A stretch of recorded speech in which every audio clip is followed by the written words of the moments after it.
Saudaraku, iman yang besar dengan iman yang benar. Mana yang saudara pilih? Tentu saja dua-duanya sangat-sangat baik dan penting. Tapi dalam perspektif Tuhan Yesus, kita akan belajar mana yang lebih menarik bagi Tuhan. Mari kita melihat di dalam Injil Lukas 17 ayat 1, 5 dan 6. 1 dikatakan Yesus berkata kepada murid-muridnya, tidak mungkin tidak akan ada penyesatan, tetapi celakalah orang yang mengadakannya. Ayat 5 dan 6. Lalu kata rasul-rasul itu kepada Yesus, kepada Tuhan, tambahkanlah iman kami. Tapi apa jawab Yesus di ayat yang ke-6? Kalau sekiranya kamu mempunyai iman sebesar biji sesawi saja, kamu dapat berkata kepada pohon ara ini, terbantunlah engkau dan tertanamlah di dalam laut, dan ia akan taat kepadamu.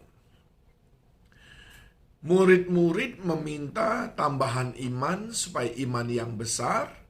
Yesus berkata cukup sebesar biji sesawi saja.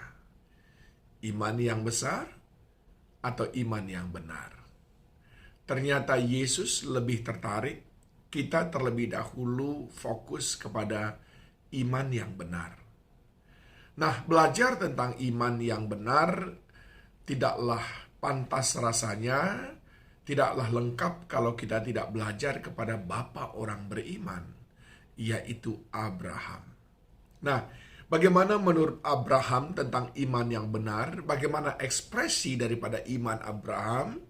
Rasul Paulus mencoba membuat summary-nya, ringkasannya di dalam Roma 4 ayat 18 sampai dengan 21. Saya membacakan bagi saudara, sebab sekalipun tidak ada dasar untuk berharap, namun Abraham berharap juga dan percaya bahwa ia akan menjadi bapa banyak bangsa menurut yang telah difirmankan. Demikianlah banyaknya nanti keturunanmu. Imannya tidak menjadi lemah walaupun ia mengetahui bahwa tubuhnya sudah sangat lemah karena usianya telah kira-kira 100 tahun dan bahwa rahim Sarah telah tertutup. Tetapi terhadap janji Allah ia tidak bimbang karena ketidakpercayaan, malah ia diperkuat dalam imannya dan ia memuliakan Allah.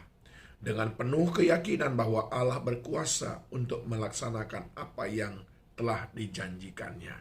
Dari bacaan ini paling tidak ada 3 ekspresi iman yang benar yang diajarkan oleh Abraham kepada kita. Yang pertama adalah iman yang benar, iman yang didasari oleh firman Tuhan. Bukan oleh kesaksian orang lain, tapi betul-betul didasari oleh firman Tuhan. Itu kita lihat di dalam ayat yang ke-18 tadi. Sebab sekalipun tidak ada dasar untuk berharap, namun Abraham berharap juga dan percaya bahwa ia akan menjadi bapa banyak bangsa menurut yang telah difirmankan. Iman yang benar adalah iman yang didasari oleh firman. Realitas tidak mendukung, realita tidak menunjukkan tanda-tanda, sudah tidak ada dasar untuk berharap. Tapi kalau Tuhan berfirman, dia pasti menggenapi firman-Nya. Mari belajar memiliki iman karena firman Tuhan. Yang kedua yang diajarkan oleh Abraham adalah iman yang benar adalah iman yang melampaui logika dan realita.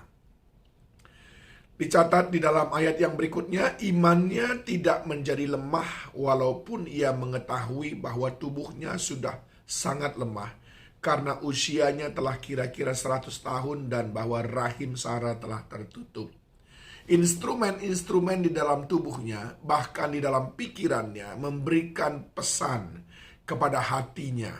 Sudah tidak ada dasar untuk berharap. Tetapi Abraham tidak mau dikendalikan oleh logika. Abraham tidak mengizinkan realita mendrive keyakinannya.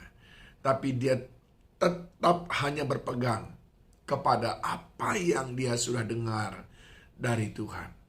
Iman yang benar adalah iman yang melampaui logika dan realita.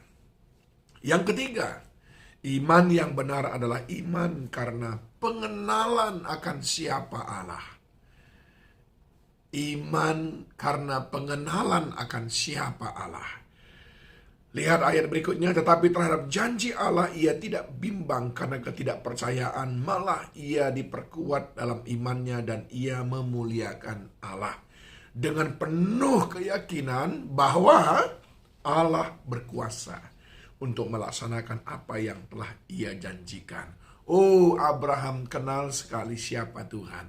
Dia bukan Tuhan kaleng-kaleng. Dia bukan Tuhan yang suka gombal dan membuat janji tapi tidak pernah ditepati. Abraham juga mengenal dengan baik siapa Tuhan, bahwa tidak ada kekurangan padanya. Potensinya, kuasanya melampaui, mengatasi segalanya. Kalau dia belum memberi bukan karena dia tidak sanggup. Kalau dia belum memberi bukan karena dia tidak punya. Tapi tentu ada alasan yang lain. Dan imannya tetap dipeliharanya karena mengenal dengan Tuhan. Mengenal Tuhan dengan sangat baik. Iman yang besar, baik. Tapi mari kita mulai dengan iman yang benar. Yaitu beriman karena firman Tuhan. Iman yang melampaui logika dan realita. Dan iman karena pengenalan akan siapa Allah kita. Kiranya firman Tuhan ini menolong kita untuk terus memurnikan iman kita. Dan menjadi pengikut-pengikut Kristus yang beriman dengan benar. Tuhan Yesus memberkati.